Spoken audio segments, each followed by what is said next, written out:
Hello વિદ્યાર્થી મિત્રો, open study point open for all ચેનલમાં આપનું સ્વાગત છે. આજે આપણે શીખીશું ધોરણ 4 પ્રોજેક્ટ પ્રવૃત્તિની પ્રવૃત્તિ નંબર 4 મારી વાર્તાની સમજ મેળવશું. બાળમિત્રો, તો ચાલો આજે આપણે પ્રવૃત્તિ 4 મારી વાર્તામાં સમજ મેળવીએ.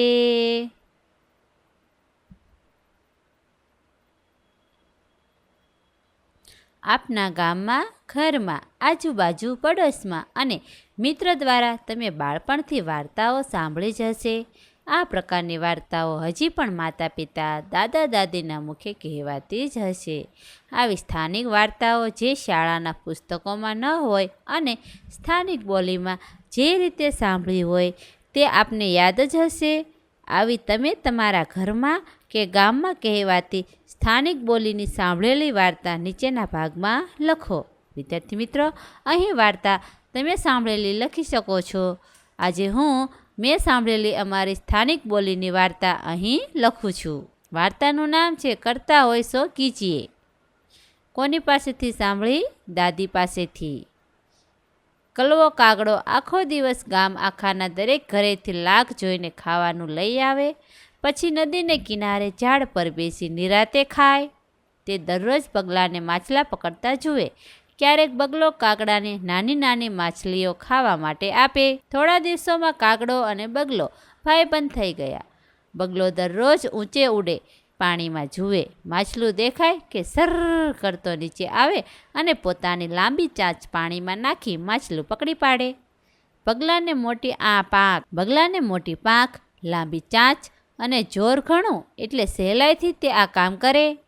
એક દિવસ કાગડાને વિચાર આવ્યો કે હું પણ બગલાની જેમ માછલા પકડું તો મારે ગામ આખામાં ભટકીને ખાવાનું શોધવું ન પડે.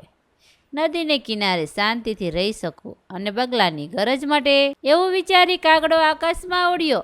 પાણીમાં નજર કરીને જુએ તો નીચે છીછરા, કાદવ અને શેવાળવાળા પાણીમાં થોડા માછલા દેખાયા.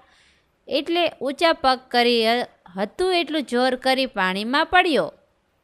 છીછરા પાણીમાં પડતા વેત તેની ચાંચ ચીકણી શેવાળમાં ફસાઈ ગઈ. મોં અને આંખ કાદવથી ખરડાઈ ગયા. પૂંછડી પાણી બહાર રહી ગઈ અને ઊંધા માથે પટકાયેલા કાગડાભાઈ તરફડવા લાગ્યા. કલવા કાગડાને તરફડતો જોઈ બગલો ત્યાં આવી પહોંચ્યો અને તેને પૂંછડીએથી પકડી બહાર ખેંચી કાઢ્યો. કલવા કાગડો શરમાઈ ગયો. બગલો જતા જતા કહેતો ગયો કે કરતા હોય સો કીજીએ ઓર ન કીજીએ કાંઈ.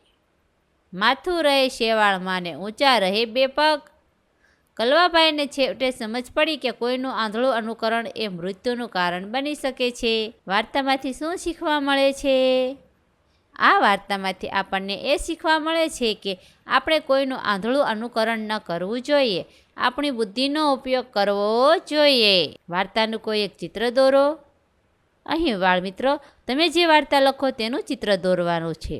હું અહીંયા બગલો અને કાગડો દોરું છું. આ વિડીયો નિહાળવા બદલ આપનો ખૂબ ખૂબ આભાર અને ઓપન સ્ટડી પોઈન્ટ ચેનલ તરફથી વિડીયો નિહાળવા બદલ આપનો આભાર. આવા બીજા વિડીયોઝ નિહાળવા માટે અમારી YouTube channel open study point અત્યારે જ સબસ્ક્રાઈબ કરો.